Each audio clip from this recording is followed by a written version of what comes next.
Capítulo 5. A mudança pode acontecer num instante? Eis que vos digo um mistério: nem todos dormiremos, mas transformados seremos todos, num momento, num abrir e fechar de olhos. 1 Coríntios 15,51. Desde que posso me lembrar, sempre sonhei em ter a capacidade de ajudar as pessoas a mudarem virtualmente qualquer coisa em suas vidas. Por instinto, ainda bem jovem, compreendi que, para ser capaz de ajudar os outros a mudarem, tinha de ser capaz também de mudar a mim mesmo. Mesmo no início do 2º grau, comecei a procurar o conhecimento, por meio de livros e gravações, que achava que poderiam me ensinar os elementos fundamentais de como mudar comportamento e emoção humanos.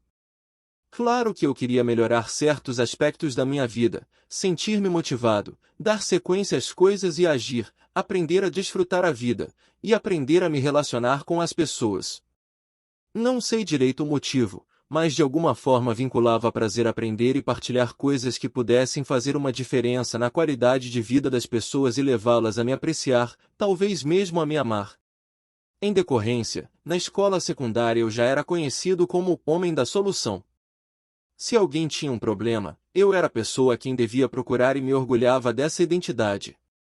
Quanto mais aprendia, mais me tornava viciado em aprender. Compreender como influenciar a emoção e o comportamento humanos tornou-se uma obsessão para mim. Fiz um curso de leitura dinâmica e desenvolvi um apetite voraz por livros. Li quase 700 livros em uns poucos anos, quase todos nas áreas de desenvolvimento humano, psicologia, influência e desenvolvimento fisiológico. Queria saber qualquer coisa e tudo sobre como podemos aumentar a qualidade de nossa vida, e tentei aplicar a mim mesmo, além de partilhar com outras pessoas. Mas não parei de ler. Tornei-me um fanático por fitas motivacionais, e, ainda na escola secundária, economizava meu dinheiro para participar de diferentes tipos de seminários de desenvolvimento pessoal. Como se pode imaginar, não demorei a sentir que ouvia apenas as mesmas mensagens, reformuladas muitas vezes. Parecia não haver nenhuma novidade, e comecei a ficar cansado. Pouco depois de completar 21 anos, no entanto, tomei conhecimento de uma série de tecnologias que podiam promover mudanças na vida das pessoas com a rapidez de um raio, tecnologias simples, como a Gestalt, e instrumentos de influência, como a hipnose ericksoniana e a programação neurolinguística. Quando percebi que esses instrumentos podiam de fato ajudar as pessoas a criarem em minutos mudanças que antes levavam meses, anos ou até décadas, tornei-me um evangelista de sua difusão. Decidi empenhar todos os meus recursos para dominar essas tecnologias.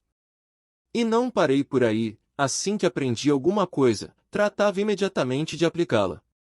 Nunca esquecerei minha primeira semana de treinamento em programação neurolinguística. Aprendemos coisas como eliminar uma fobia da vida inteira em 1 hora, o que podia demorar, por meio de muitas formas de terapia tradicional, 5 anos ou mais. No 5º dia, virei-me para os psicólogos e psiquiatras na turma e disse: "Ei, pessoal, vamos procurar algumas pessoas com fobias e curá-las." Todos me fitaram como se eu tivesse enlouquecido.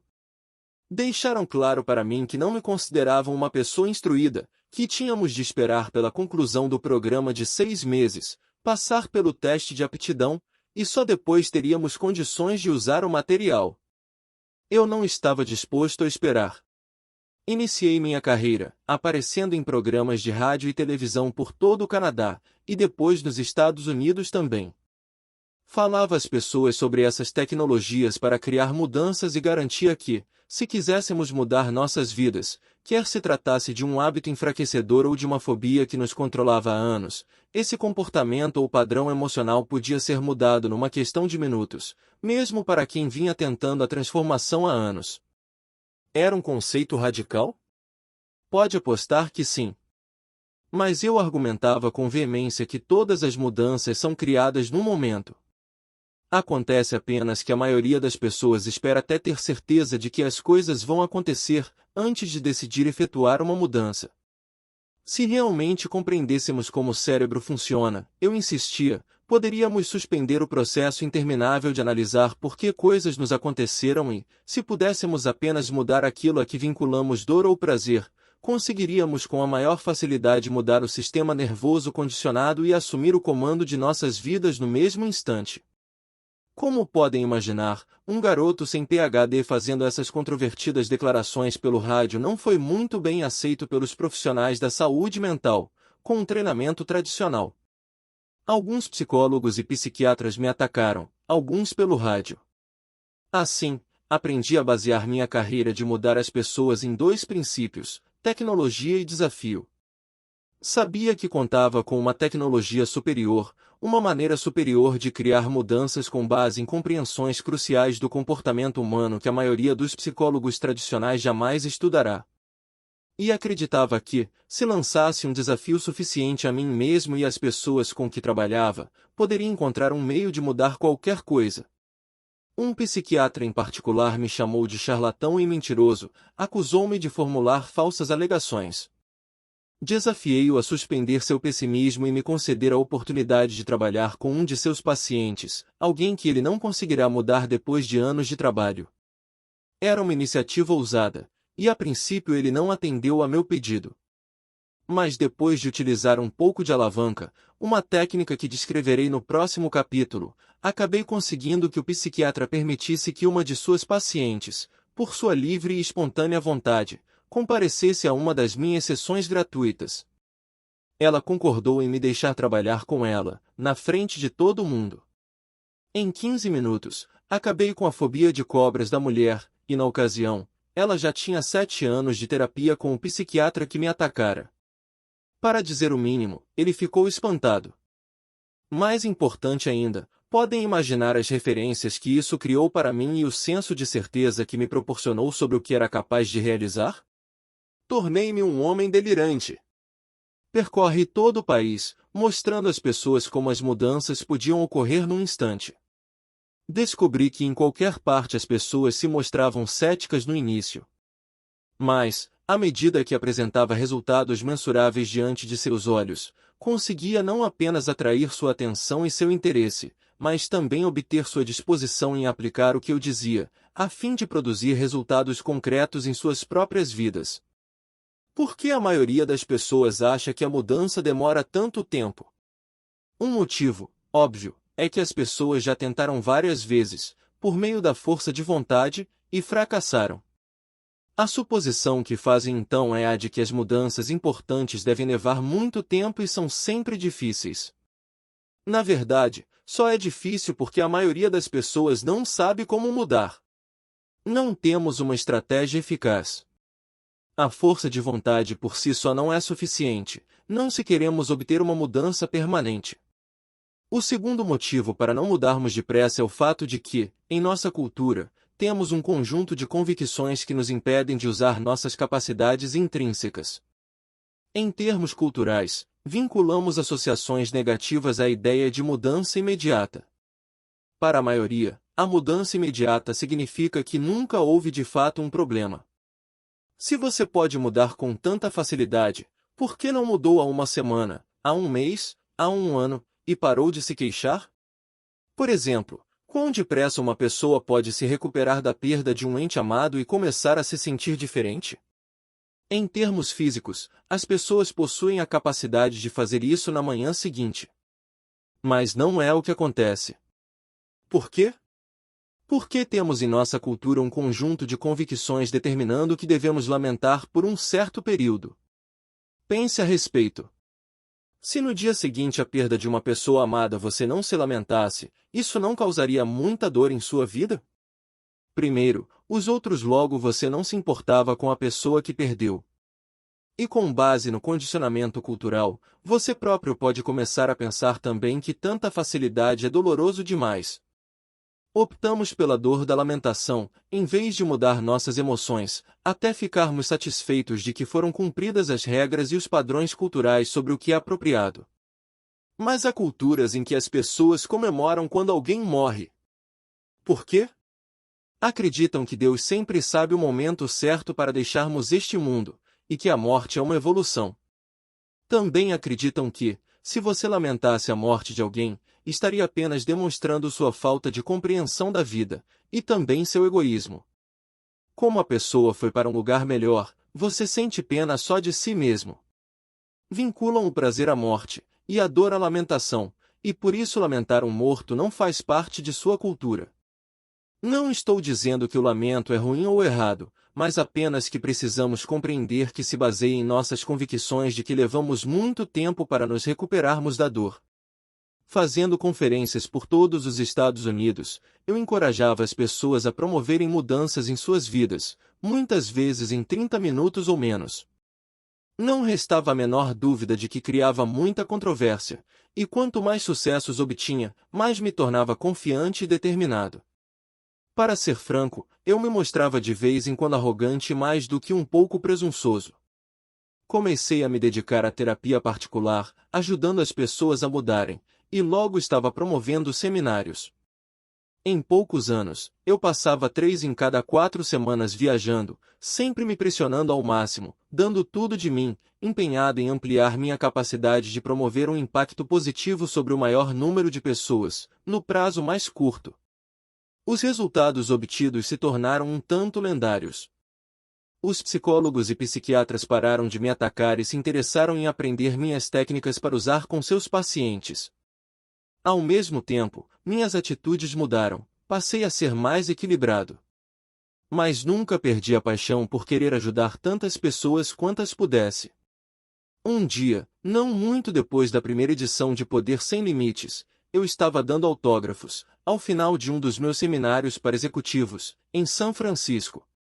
Refletia sobre as incríveis recompensas que colhera, por meio dos compromissos que assumirá comigo mesmo, quando ainda cursava a escola secundária, os compromissos de crescer, expandir, contribuir, e assim fazer a diferença.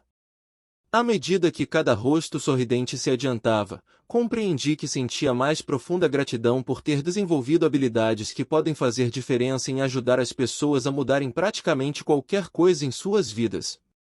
Quando o último grupo começou a se dispersar, um homem se aproximou e perguntou: "Está me reconhecendo?" Só naquele mês eu tivera contato com milhares de pessoas, e tive de admitir que não o reconhecia. "Pense um pouco", insistiu ele. Contemplei-o por alguns momentos, e a recordação surgiu de repente. "Cidade de Nova York, certo?" "Isso mesmo", confirmou ele. "Fiz um trabalho particular com você, ajudando-o a se livrar do hábito do fumo." O homem acenou com a cabeça. "Puxa, já se passaram anos." "Como tem passado?"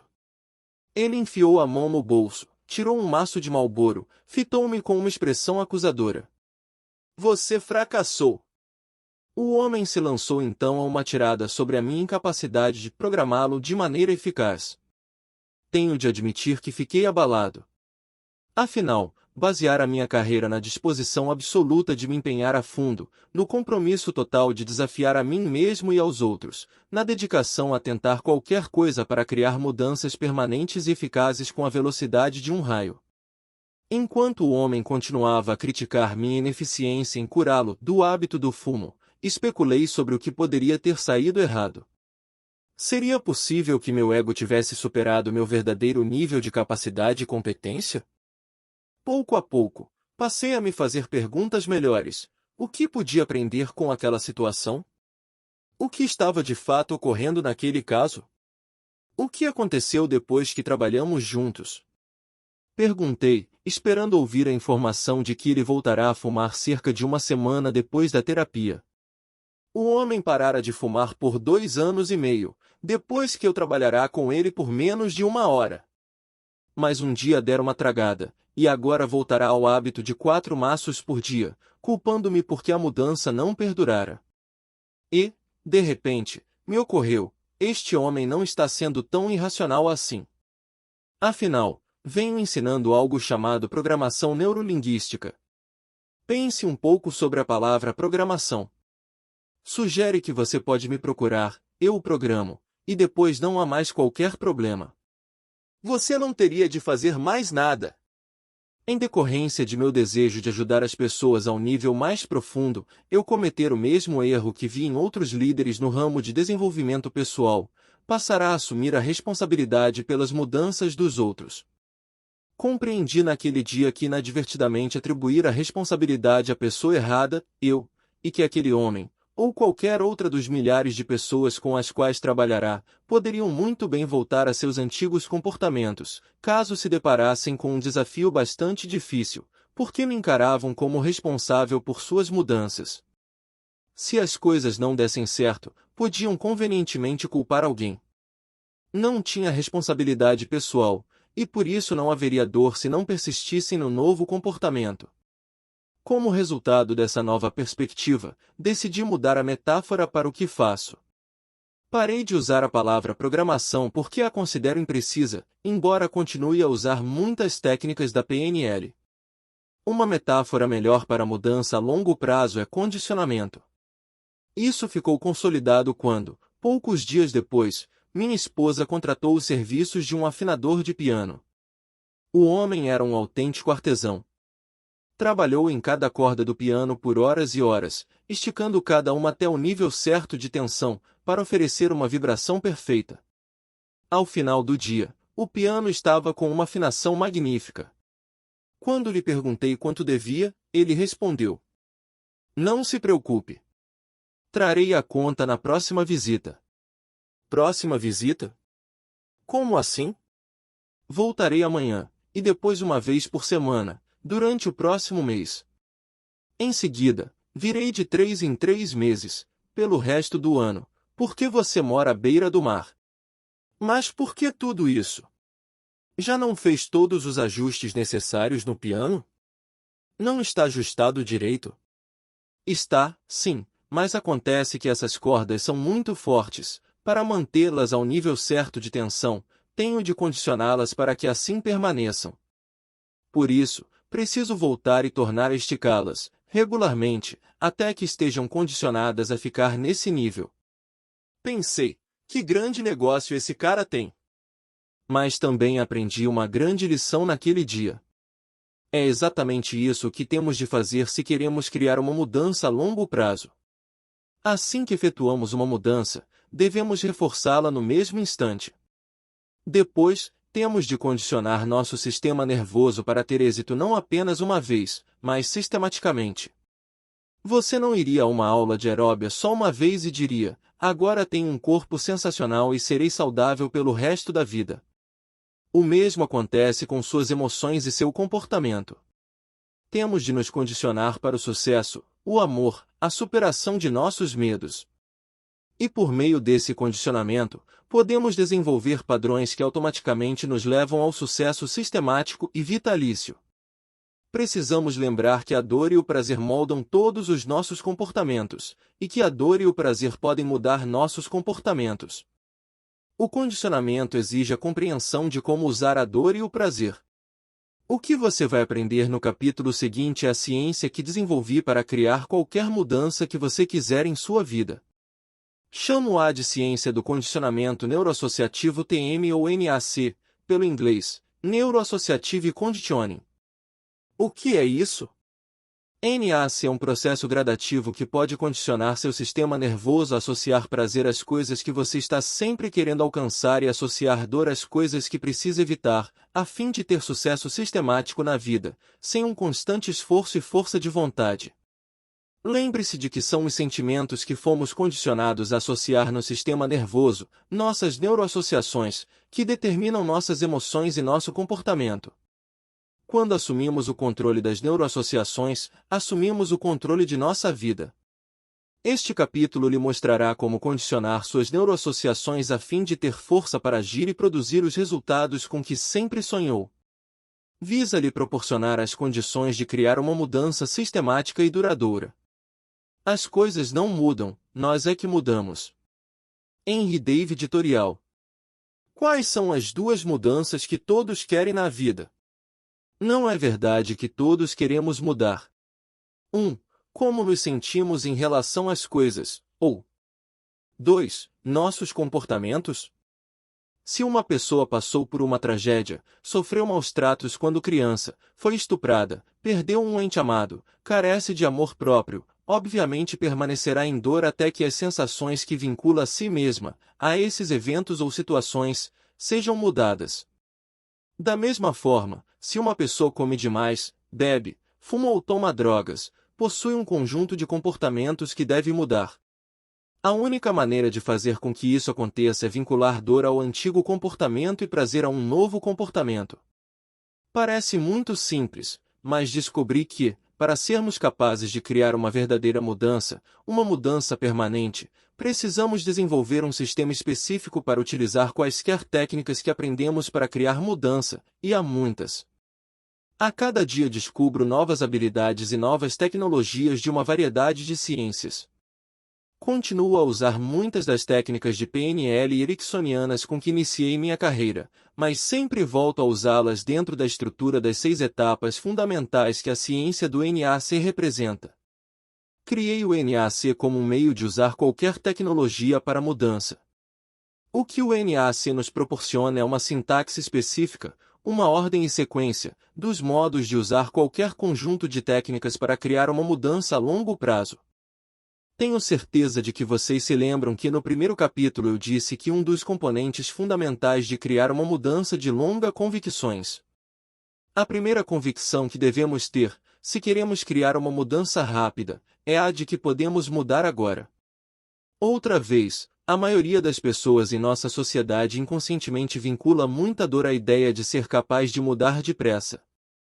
Por um lado, desejamos mudar depressa, mas, por outro, nossa programação cultural ensina que mudar depressa significa que talvez nunca tivéssemos qualquer problema. Talvez apenas simulássemos, ou fossemos indolentes. Devemos adotar a convicção de que podemos mudar de um momento para outro. Afinal, se você pode criar um problema num instante, deve ser capaz também de criar uma solução. Não sabemos que as pessoas, quando finalmente mudam, é de um momento para outro. Há um instante em que a mudança ocorre. Por que não fazer com que esse instante seja agora? De um modo geral, é o aprontar-se para a mudança que exige bastante tempo.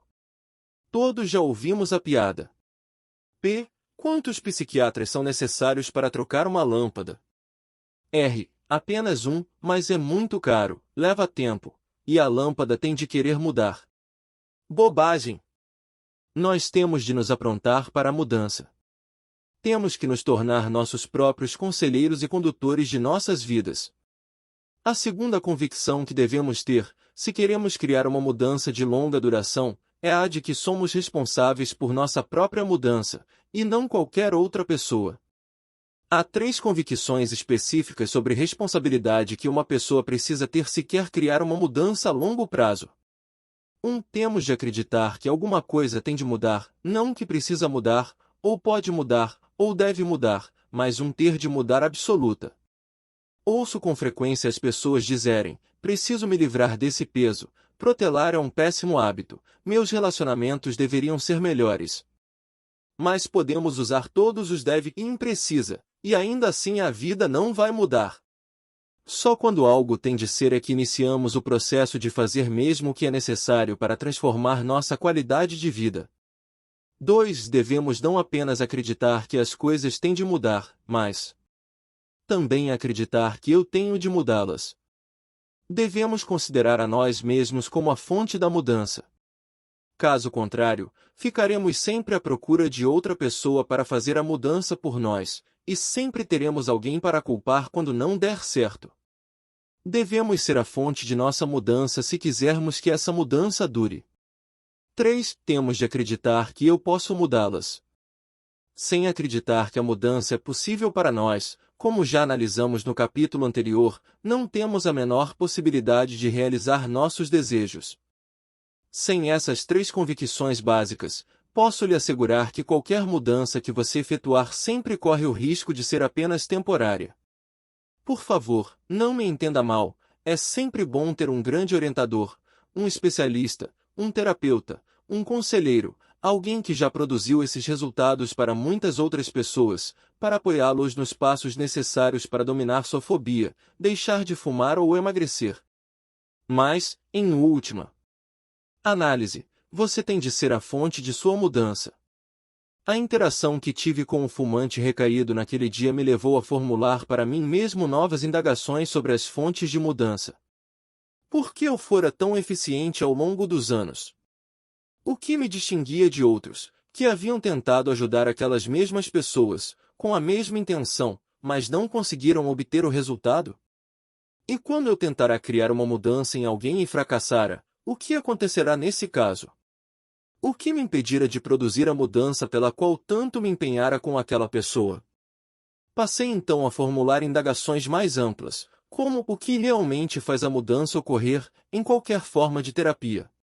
Todas as terapias funcionam durante algum tempo, e todas as formas de terapia falham em outras ocasiões. Também comecei a perceber duas outras coisas interessantes. Algumas pessoas procuravam terapeutas que eu não considerava dos mais habilitados, e mesmo assim conseguiam alcançar a mudança desejada, num curto período. Também constatei que outras pessoas procuravam terapeutas que eu achava excelentes, mas nem por isso eram ajudadas a obter os resultados que desejavam a curto prazo. Depois de alguns anos a testemunhar milhares de transformações e a procurar pelo denominador comum, finalmente me ocorreu: podemos analisar nossos problemas por anos, mas nada muda até mudarmos as sensações que vinculamos a uma experiência em nosso sistema nervoso, e possuímos a capacidade de fazer isso depressa e com toda a força, se compreendermos o poder do seu cérebro. Que magnífica dádiva com que nascemos! Aprendi que nosso cérebro pode nos ajudar a realizar praticamente qualquer coisa que desejarmos. Sua capacidade é quase incomensurável. A maioria das pessoas pouco sabe sobre a maneira como funciona, e por isso vamos focalizar por um momento esse centro incomparável de poder, e como podemos condicioná-lo para produzir de forma sistemática os resultados que desejamos em nossa vida. Compreenda que seu cérebro aguarda ansioso cada ordem sua, pronto para executar qualquer coisa que lhe pedir. Só precisa de uma pequena quantidade de combustível, o oxigênio em seu sangue e um pouco de glicose. Em termos de complexidade e poder, o cérebro desafia até mesmo nossa mais moderna tecnologia de computador. É capaz de processar até 30 bilhões de bits de informações por segundo e possui o equivalente a 10.000 quilômetros de fios e cabos. Tipicamente, o sistema nervoso humano contém cerca de 28 bilhões de neuroníons, células nervosas projetadas para conduzir impulsos. Sem neuroníons, o sistema nervoso seria incapaz de interpretar as informações que recebemos por meio dos órgãos dos sentidos, incapaz de transmiti-las para o cérebro, e incapaz de cumprir as instruções do cérebro sobre o que fazer. Cada um desses neuroníons é um minúsculo computador autossuficiente, capaz de processar cerca de 1 milhão de bits de informações. Esses neuroníons agem de forma independente, mas também se comunicam com outros neuroníons, por meio de uma espantosa rede de 160 mil quilômetros de fibras nervosas. O poder do seu cérebro de processar informações é incrível, ainda mais se consideramos que um computador, até o computador mais rápido, só pode efetuar uma conexão de cada vez. Em contraste, uma reação num neurônio pode espalhar-se a centenas de milhares de outros, num prazo inferior a 20 milissegundos. Para lhe dar uma perspectiva, isso representa cerca de 10 vezes menos do que é preciso para piscar um olho. Um neurônio leva 1 milhão de vezes mais tempo para enviar um sinal do que uma típica chave de computador, mas o cérebro pode reconhecer um rosto familiar em menos de um segundo, um feito além da capacidade dos computadores mais potentes. O cérebro alcança essa velocidade porque, ao contrário do processo passo a passo do computador, seus bilhões de neuroníons podem todos atacar um problema simultaneamente. Assim, com todo esse poder à nossa disposição, por que não podemos fazer com que nos sintamos felizes sempre? Por que não podemos mudar um comportamento, como fumar ou beber, comer demais ou protelar as decisões? Por que não podemos imediatamente nos livrar da depressão, acabar com a frustração e sentir alegria em cada dia de nossa vida? Nós podemos! Cada um de nós tem à disposição o mais extraordinário computador do planeta, mas infelizmente ninguém nos deu um manual para operá-lo. A maioria não tem ideia de como o cérebro funciona, e por isso tentamos pensar para alcançar uma mudança, quando na verdade nosso comportamento está enraizado no sistema nervoso, sob a forma de conexões físicas neurais, ou o que eu chamo de neuroassociações. Neurociência, sua passagem para uma mudança permanente. Contamos agora com grandes avanços em nossa capacidade de compreender a mente humana por causa de uma união entre dois campos bem diferentes, a estudo do funcionamento do cérebro e a ciência de computador. A integração dessas ciências criou a disciplina da neurociência. Os neurocientistas estudam como as neuroassociações ocorrem, e descobriram que os neurônios estão constantemente enviando mensagens através das pistas neurais, não muito diferente do tráfego numa artéria movimentada. Toda essa comunicação acontece ao mesmo tempo, cada ideia ou memória se deslocando por sua própria pista, enquanto literalmente bilhões de outros impulsos viajam em direções individuais. Essa disposição nos permite pular mentalmente da lembrança do cheiro de pinheiros numa floresta depois da chuva para a melodia obsedante de um musical da Broadway, planos meticulosos para uma noite com a pessoa amada, e o tamanho e a textura excepcionais do polegar de um recém-nascido. Não apenas esse complexo sistema nos permite desfrutar a beleza de nosso mundo, mas também nos permite sobreviver nele. Cada vez que experimentamos uma quantidade significativa de dor ou prazer, o cérebro para permitir-nos tomar melhores decisões sobre o que fazer no futuro. Por exemplo, sem uma neuroassociação em seu cérebro para lembrá-lo de que estender a mão para o fogo queimaria, você poderia cometer esse erro várias vezes, até ficar com uma queimadura grave. Assim, as neuroassociações prontamente fornecem ao cérebro os sinais que nos ajudam a ter acesso às memórias e manobrar em segurança ao longo da vida. Para a mente obtusa, toda a natureza é sombria. Para a mente iluminada, o mundo inteiro arde faísca com luz. Ralph Waldo Emerson. Quando fazemos alguma coisa pela primeira vez, criamos uma conexão física, um tênue fio neural que nos permite um reacesso a essa emoção ou comportamento no futuro. Pense da seguinte maneira: cada vez que repetimos o comportamento, a conexão é reforçada. Acrescentamos outro fio à conexão neural. Com repetições suficientes e intensidade emocional, podemos acrescentar muitos fios ao mesmo tempo, aumentando a força têncil desse padrão emocional ou de comportamento, até termos uma linha-tronco para esse comportamento ou sentimento. É quando nos sentimos compelidos a experimentar esses sentimentos, ou nos comportarmos dessa forma sistematicamente. Em outras palavras, essa conexão se torna o que já classifiquei de superestrada neural, que nos levará por um curso de comportamento automático e consistente. Essa neuroassociação é uma realidade biológica, é física. É por isso que pensar para alcançar uma mudança é em geral ineficaz. As neuroassociações são um instrumento de sobrevivência e se acham enraizadas no sistema como memórias intangíveis. Michael Merzenich, da Universidade da Califórnia, em São Francisco, demonstrou cientificamente que quanto mais nos entregamos a qualquer padrão de comportamento, mais forte ele se torna. Merzenich mapeou as áreas específicas no cérebro de um macaco que eram ativadas quando um determinado dedo da mão do macaco era tocado. Depois, treinou esse macaco a usar esse dedo de forma predominante, a fim de ganhar comida. Quando Merzenich tornou a mapear as áreas ativadas pelo contato no cérebro do macaco, descobriu que a área reagindo aos sinais desse uso aumentado do dedo se expandir em tamanho quase 600%. Agora, o macaco persistia no comportamento mesmo quando não era mais recompensado, porque a pista neural se consolidara. Uma ilustração disso no comportamento humano pode ser a de uma pessoa que não mais gosta de fumar, mas ainda sente uma compulsão em fazê-lo. Por quê? Essa pessoa se encontra fisicamente ligada a fumar. Isso explica por que você pode ter achado difícil criar uma mudança em seus padrões emocionais ou comportamentos no passado. Não tinha apenas um hábito, criará uma rede de fortes neuroassociações dentro de seu sistema nervoso. Desenvolvemos essas neuroassociações de forma inconsciente, permitindo-nos emoções ou comportamentos numa base sistemática. Cada vez que você se entrega à emoção da raiva ou ao comportamento de gritar com uma pessoa amada, reforça a conexão neural e aumenta a probabilidade de fazer isso de novo. A boa notícia é a seguinte: a pesquisa também demonstrou que, quando o macaco foi forçado a parar de usar o dedo, a área do cérebro em que eram efetuadas essas conexões neurais começou a encolher no tamanho, e assim a neuroassociação enfraqueceu. O que é uma grande notícia para aqueles que querem mudar seus hábitos. se você parar de se entregar a um comportamento ou a uma emoção específica por tempo suficiente, se interromper seu padrão de usar a pista antiga por um período bastante longo, a conexão neural vai enfraquecer e atrofiar. Assim também desaparece o comportamento ou padrão emocional enfraquecedor.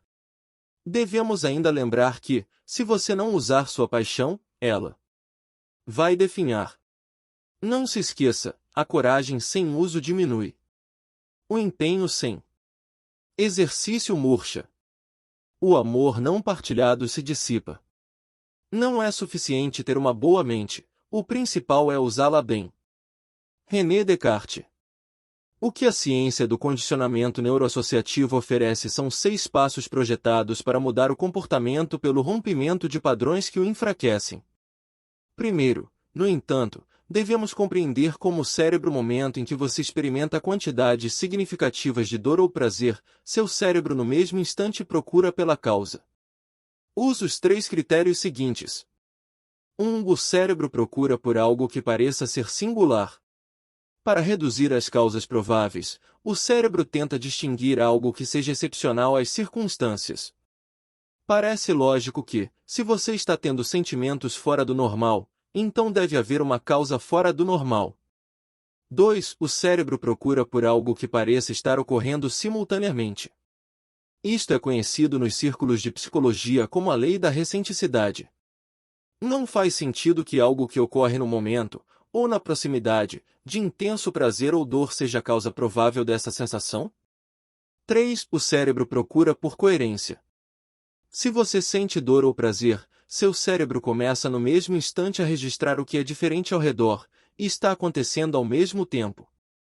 Se o elemento que atende a esses 2 critérios também parece ocorrer de forma consistente sempre que você sente essa dor ou prazer, pode ter certeza de que o cérebro vai determinar que se trata da causa. O problema neste caso é que tendemos a generalizar sobre a consistência quando sentimos bastante dor ou prazer. Tenho certeza de que alguém já lhe disse: você sempre faz isso depois que fez algo pela primeira vez. Talvez até você já tenha dito isso a si mesmo. Como os 3 critérios para a formação de neuroassociações são tão imprecisos, é muito fácil cair em interpretações erradas e criar o que eu chamo de falsas neuroassociações. É por isso que devemos avaliar os vínculos antes que se tornem uma parte de nosso processo inconsciente de tomada de decisões. Muitas vezes culpamos a causa errada, e assim nos fechamos a possíveis soluções. Conheci uma mulher, uma artista bem-sucedida, que há 12 anos não tinha um relacionamento com um homem. Ela era bastante apaixonada em tudo o que fazia, e era isso que a tornava uma artista excepcional. Mas quando seu relacionamento terminou, experimentou uma dor enorme, e o cérebro no mesmo instante procurou pela causa, procurou por algo que fosse específico daquele relacionamento. O cérebro registrou que o relacionamento fora dos mais apaixonados. Em vez de identificar isso como uma das partes mais bonitas do relacionamento, ela começou a pensar que fora razão para seu término. O cérebro também procurou por algo simultâneo à dor, outra vez registrou que houvera muita paixão pouco antes de acabar. Quando ele procurou por algo que fosse consistente, outra vez a paixão foi determinada como a culpada. Como a paixão atendia a todos os 3 critérios, o cérebro concluiu que devia ter sido o motivo para que o relacionamento findasse em dor. Vinculando isso como a causa, ela resolveu que nunca mais sentiria aquele nível de paixão num relacionamento. É um exemplo clássico de uma falsa neuroassociação. Ela vinculara uma falsa causa, e isso guiava agora seus comportamentos e frustrava o potencial para um relacionamento melhor no futuro. O verdadeiro culpado pelo fracasso do relacionamento era o fato de ela e seu parceiro terem valores e normas diferentes. Mas como ela vinculava a dor à sua paixão, evitava-a a qualquer custo, não apenas nos relacionamentos, mas também em sua arte. A qualidade de toda a sua vida começou a sofrer. Este é um perfeito exemplo das maneiras estranhas pelas quais às vezes nos sintonizamos. Devemos compreender como o cérebro formula associações, e questionar muitas dessas conexões aceitas e que podem estar limitando nossa vida. Caso contrário, estamos fadados, em nossa vida pessoal e profissional, a nos sentirmos irrealizados e frustrados. Uma fonte de autossabotagem. Ainda mais insidiosas são as neuroassociações mistas, a clássica fonte de autossabotagem. Se você alguma vez já se descobriu a começar a fazer alguma coisa, para em seguida destruir tudo, saiba que em geral pode encontrar a culpa nas neuroassociações mistas.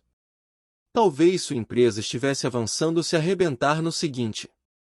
Qual é o problema? É um caso de associar dor e prazer à mesma situação. Um exemplo com que muitas pessoas podem se relacionar é o dinheiro. Em nossa cultura, temos associações confusas demais com a riqueza. Não pode haver a menor dúvida de que as pessoas querem dinheiro. Acham que lhes proporcionaria mais liberdade, mais segurança, uma oportunidade de contribuir, uma oportunidade de viajar, aprender, crescer, fazer diferença. Ao mesmo tempo, porém, a maioria das pessoas jamais escala acima de um certo nível de ganhos, porque no fundo associam ter dinheiro em excesso a uma porção de coisas negativas. Associam a ganância, a ser julgado, a tensão, com imoralidade ou falta de espiritualidade. Um dos primeiros exercícios que peço às pessoas para fazerem, em meus seminários de Destino Financeiro TM, Financial Destiny TM, é determinar todas as associações positivas que têm com a riqueza, assim como as negativas. No lado positivo, anotam coisas como liberdade, luxo, contribuição, felicidade, segurança, viagem, oportunidade e fazer diferença. Mas no lado negativo, que em geral tem mais coisas, anotam coisas como brigas conjugais, tensão, culpa, noites insones, esforço intenso, ganância, superficialidade e complacência. Serem julgadas, impostos. Pode notar uma diferença de intensidade entre os dois conjuntos de neuroassociações? Em sua opinião, qual o que desempenha um papel maior em sua vida? Quando você está decidindo o que fazer, se seu cérebro não tem um sinal claro do que equivale a dor e do que equivale a prazer, entra em sobrecarga e fica confuso. Em consequência, você perde o ímpeto e o poder de tomar ações decisivas que poderiam lhe proporcionar o que deseja. Quando você transmite ao cérebro mensagens confusas, vai obter resultados confusos. Pense no processo de tomar decisões do cérebro como se fosse uma balança. Se eu fizesse isso, haveria dor ou prazer? E lembre-se de que o importante não é apenas o número de fatores em cada lado, mas também o peso de cada um. É possível que você tenha mais associações agradáveis do que dolorosas em relação ao dinheiro, mas se apenas uma das associações negativas for muito intensa, então essa falsa neuroassociação pode liquidar sua capacidade de obter sucesso financeiro. A barreira dor-dor. O que acontece quando você chega a um ponto em que sente que haverá dor, não importa o que faça? Muitas vezes, quando isso ocorre, ficamos imobilizados, não sabemos o que fazer. De um modo geral, optamos pelo que acreditamos ser a alternativa menos dolorosa. Algumas pessoas, no entanto, permitem que essa dor as domine por completo e experimentam o desamparo adquirido. Usar os 6 passos do NAC vai ajudá-lo a interromper esses padrões enfraquecedores. Você criará cursos alternativos, e com isso não vai apenas desejar o fim de um comportamento indesejável, ou a sua superação a curto prazo, mas estará na verdade se ressintonizando para sentir e se comportar de uma forma coerente com suas novas e fortalecedoras opções. Sem mudar aquilo a que vincula dor e prazer no sistema nervoso, nenhuma mudança vai perdurar. Depois de ler e compreender os 6 passos seguintes, eu o conclamo a escolher uma coisa que quer mudar em sua vida imediatamente. Entre em ação, seguindo cada uma das etapas que vai aprender agora. Não se limite apenas a ler o capítulo seguinte, mas promova mudanças em decorrência de sua leitura. Vamos começar por aprender.